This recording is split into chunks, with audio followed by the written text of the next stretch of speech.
Delegates at the Africa Leadership Retreat that kicked off in Johannesburg yesterday believe the time for better leadership has come so that there can be innovations for raising capital for both governments and the private sector.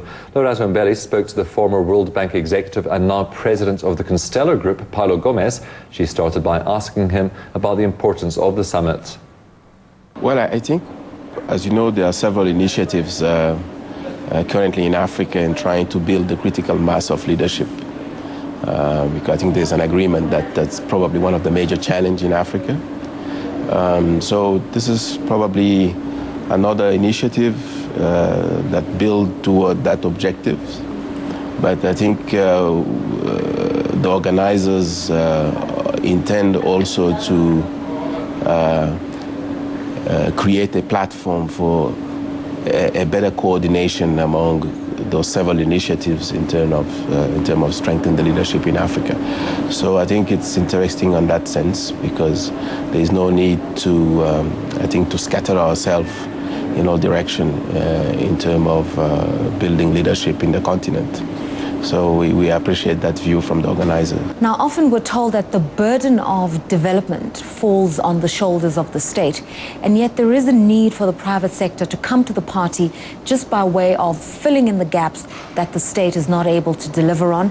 Why is there a missing link between the role of the private sector and the role of the state in Africa?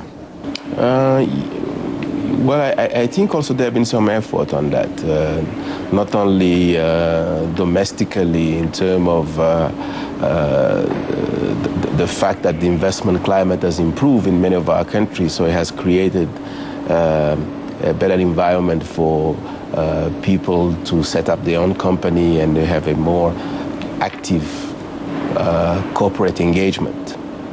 And also the diaspora is playing a very big role now, where you have people been working abroad for many years in multinationals on their own business who are also coming back. So I think there's an army of a young leader in the corporate world that taking place. Now, the gap is probably at the political one, where one has to recognize that there's not enough people getting involved in political leadership, which I believe lead to what you're asking about the role of the state.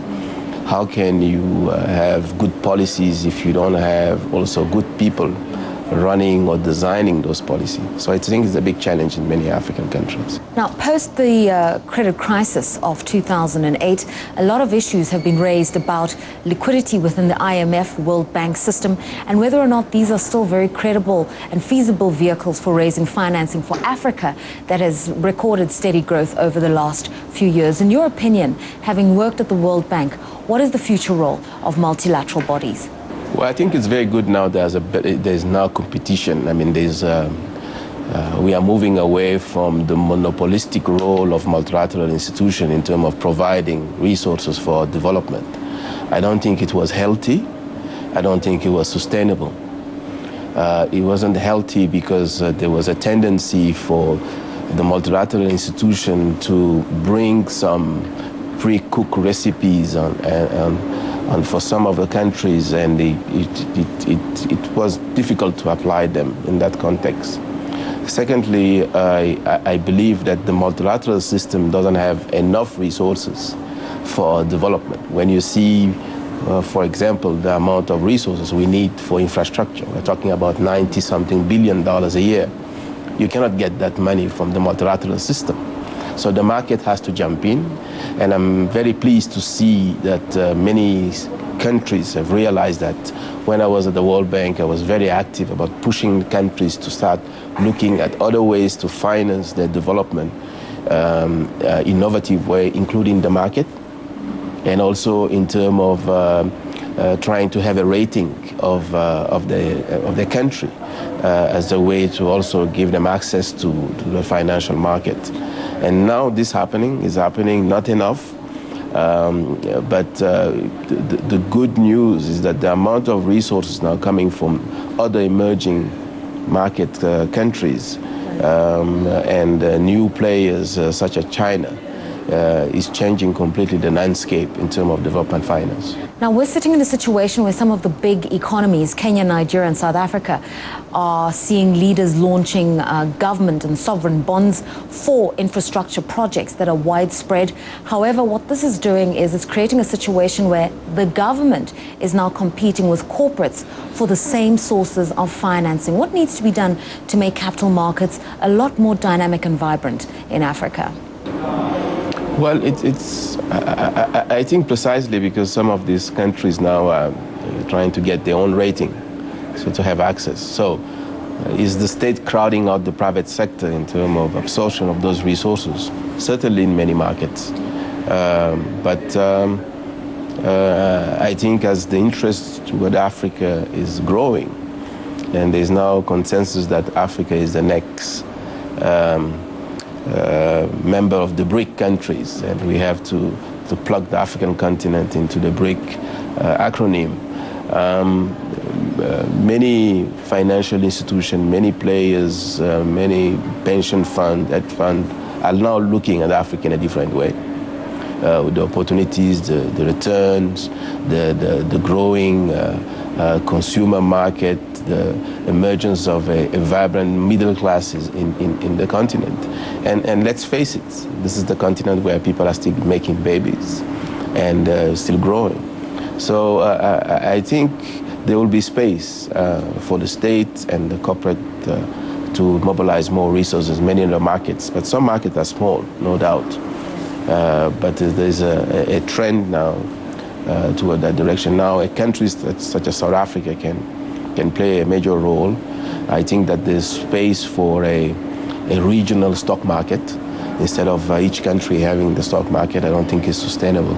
So I think that sense also can be an additional platform for resource mobilization. And prior to the 2008 credit crisis, capital and investment that flowed into Africa via private equity was in the tune of $2 billion. Obviously, the credit crisis led to a drying up of some of that capital. But what role can private equity companies play in nurturing and fostering a dynamic private sector in Africa? From private equity? Oh, there are many, many funds being in place. I'm sharing also a private equity fund totally run by Africans called AFIG, based out of here and Senegal.